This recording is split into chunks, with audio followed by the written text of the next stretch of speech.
The following is an excerpt from a novel I'm working on called A Series of Paintings Constructed During My College Years. It's about an author who's struggling to write a novel about a series of paintings they forged.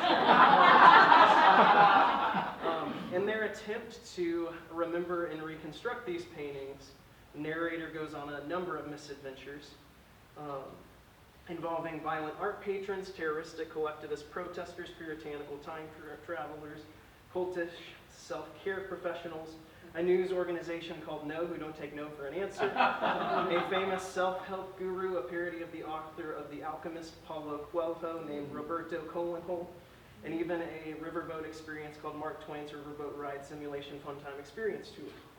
Will they ever start writing their novel? Will they be able to remember and capture the original paintings that they forged during their college years?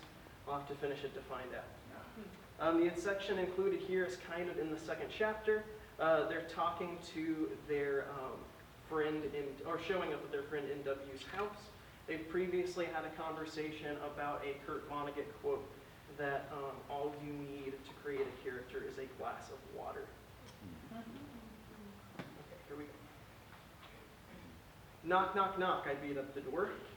It's me, I say. You rang, MW replies. I'm in need of some liquid, H2O water, La Agua, that thing with which a whistle becomes thoroughly wet. I got you, but what's with all the repetition? It seems like you could have been more concise and just said water. It's a style I'm trying out, an affectation, a sort of joke. I've been doing that a lot recently. I'm trying to practice my literary skills. Remember, I'm planning that project I was telling you about, the one about the paintings constructed during my college years? It seems like collecting and organizing images, listing them, stacking them, arranging them, flipping them to and fro, spooling them out and letting them turn in on themselves like a revolving door, swirling them together in progressive, interconnected loops. All of this could immensely help the process. While I bark out my shallow justifications, NW's eyes glaze over, droop, and become stupefied. He grabs a blanket, sleeping bag, a set of Tempur-Pedic pillows, a cot, a nightcap, earplugs, a nightlight, a teddy bear, and settles down right outside his door and starts snoring like a maniac in a near coma-like state. Upon seeing him bored to tears by my musings, a wave of loneliness washes over me. Dejected and dreadfully insecure at my lack of recognition, I walk into the kitchen, get out a glass, and place it under the faucet. MW catches Z's, I fill my glass, and my loneliness expands. I'm a writer, which automatically assumes that I'm self-involved, a little narcissistic, and oftentimes working alone. That I'm painfully afraid of any form of eventual failure. In some moments, you'll occasionally find me giggling to myself as I scribble through notebooks at a coffee shop, while at other times you'll find me standing over a plate of eggs, threatening to throw myself through a plain glass window. What a decision to translate one's experiences into words and images. What a contradictory and absurd enterprise. What a lonely thing to do, to sit in one spot and evaluate oneself over and over again. Thank goodness I hadn't even truly started the thing. Hey, sorry I dozed off, MW mumbles.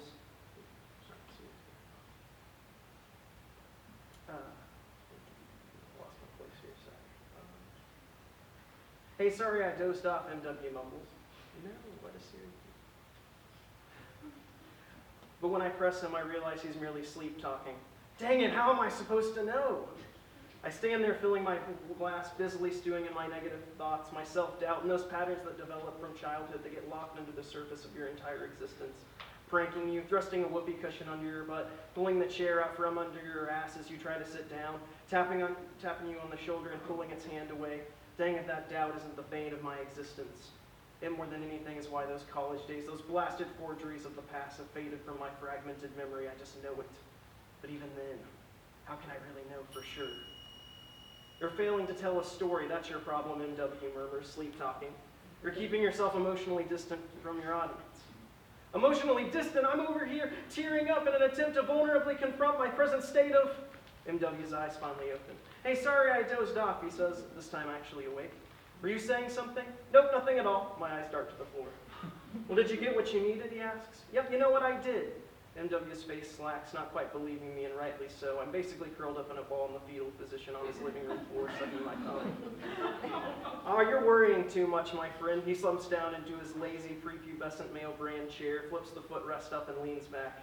You have to let things go. Get a glass of water and just sit back. All you should want to do is relax. That's the goal. If all that a character needs is to want something, then maybe you should try to want nothing at all. It's still something, isn't it? Wait, I'm troubled by this idea. Are you saying my purpose should be to consume rather than to produce something? No, that's not it. In consuming this liquid, in consuming it, if you think about it, I'm also sort of producing it as well. Without my consumption of this water, the water wouldn't get to perform its function of being drunk by me. Consuming and producing are intertwined. An example of this is authorship. If you write a book and it isn't read by someone, it doesn't exist. It fails to achieve its purpose, and therefore, as an author, you also fail to produce any material. Without being consumed, the messages and reality of any book ends up disappearing, does it not? Books are brought to life by consumption, by their readers. Therefore, by relaxing, by doing nothing, by chilling the fuck out at all, we produce, we even create. Yeah.